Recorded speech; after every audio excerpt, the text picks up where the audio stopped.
Welcome to Showtime 49.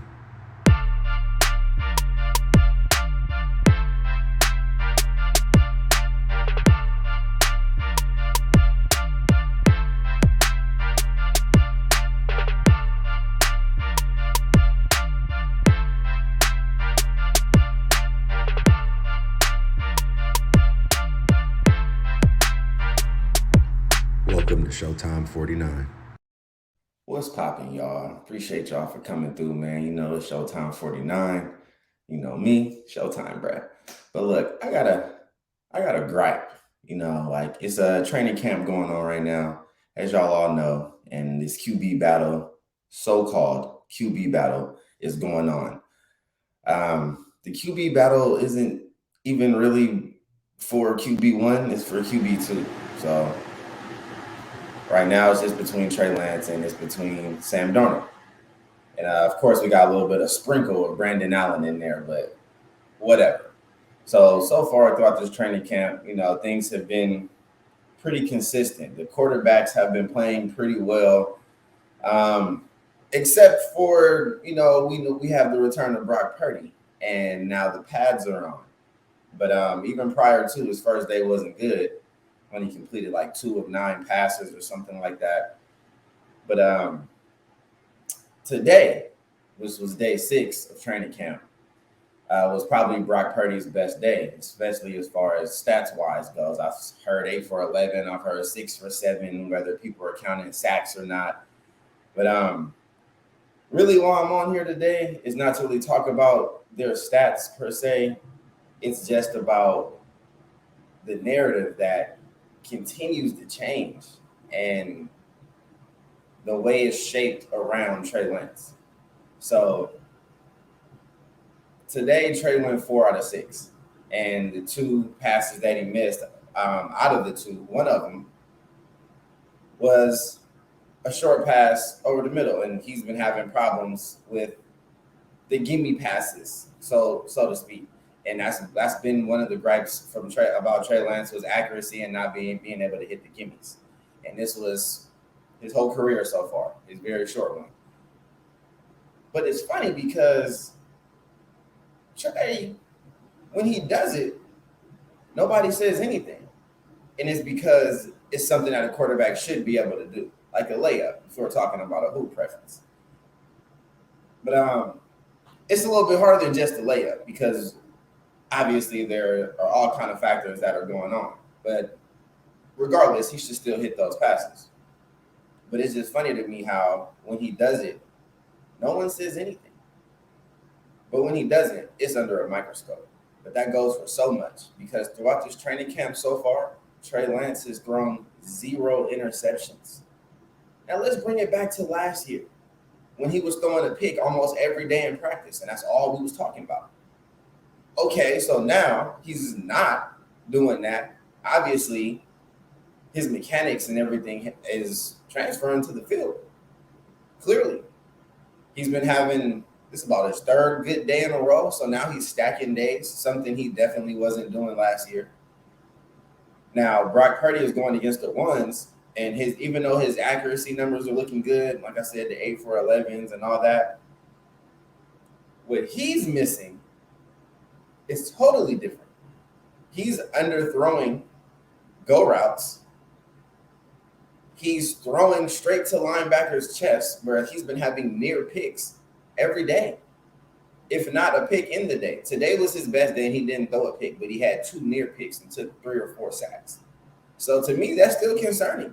I'm glad he had his best day, but Trey Lance's best day was yesterday, where he only missed 1 pass, and that was because I forgot it was. I don't know if it was Jordan Mason. I think it was Jordan Mason, where he threw the pass to him out the flat, and then Jordan didn't really understand. I guess him and Trey wasn't on the same page, so the ball just went towards that direction while Jordan kept on going upfield.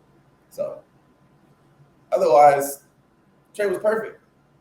There was no nothing. So out of all the quarterbacks, period, that was the best day just in general, out of everybody's best days. And Sam Darnold had been the most consistent out of all the quarterbacks until today, where he was really Sam Darnold. I've heard him been at 2 for 6, 2 for 5. I've heard that, but I've heard he in the red zone period. That's not good to have 3 opportunities and not complete any, and 2 of them almost be interceptions. That I wouldn't want to trust for a long stint of the season. Can he come in for a couple games and we get some W's based off of how good our team is? Yeah, I believe he's capable of doing that. And I believe if Brock starts, he's going to be capable of us coming off to a good start. But this first game against the Steelers, that's going to be one to pay attention to because their history showed that they're really good on their first home game. They beat anybody. So, and the Niners' history the last few years has been slow starts. So, we'll see. The best thing for Trey may not be to even be there to start week 1, but we know that's not happening anyway. So, to me, I'm just really trying to figure out why everybody puts everything that Trey Lance does under a microscope. If Trey Lance was going out here throwing interceptions or having all these near picks, or even had a day like Sam Darnold had today, he would be getting crucified right now.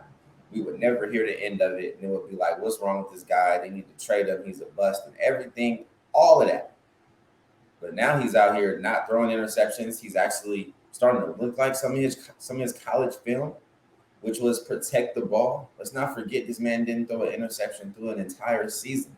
I don't care what level you're playing on. That is not easy to do. And now he's out here showing that he's taking care of the ball. Now, when he finally does throw his first interception in training camp, because this is the Niners we're talking about, this is that defense, even though he's not even going against the ones defense often. So, but when it happens, let's just see how everybody crushes him, how the national media, the other Niner content creators, like, let's just see how they crush Trey for having a bad day.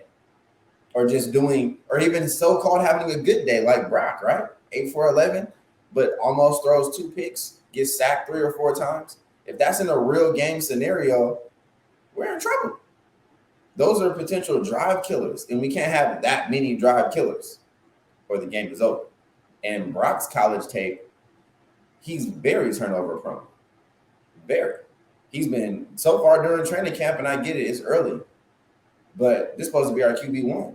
So some concern is there because he's been fumbling, throwing interceptions, near picks, but he's also had moments where he's had stretches where he'll go 6 for 6, and he's completing pass after pass after pass. But the majority of those passes that he's completing are little dump offs and little quick stuff over the middle, which reminds me of Jimmy. I'm not calling him Jimmy because he's way more nimble in the pocket and has real good feet. And I think he's a better decision maker somewhat.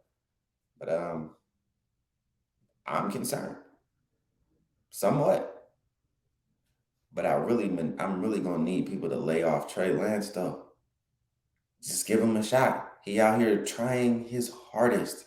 That's all he's ever been doing is trying his hardest to get better. That's it. And he's been taking every step he needs to take to get better. And now it's transferring to the field. What's the narrative going to be once he starts to slip a little bit, has a normal mistake like any other human being? If Trey one hops a pass to somebody, all of a sudden he's bounced past Trey. Well, guess what Brock Purdy did the next day? Bounce passes somebody. I didn't hear nothing about bounce past Brock. It was just, he just got back. All right, bet. Trey got back from injury too. He's been healthy throughout this whole time, this off season. But hey, the man had a horrific injury. His recovery time was a lot longer than Brock Purdy's, and no one's questioning nothing. He out here doing what he got to do. So either way, whatever quarterback we got, I'm going to root for him. I just don't want the narrative to be like this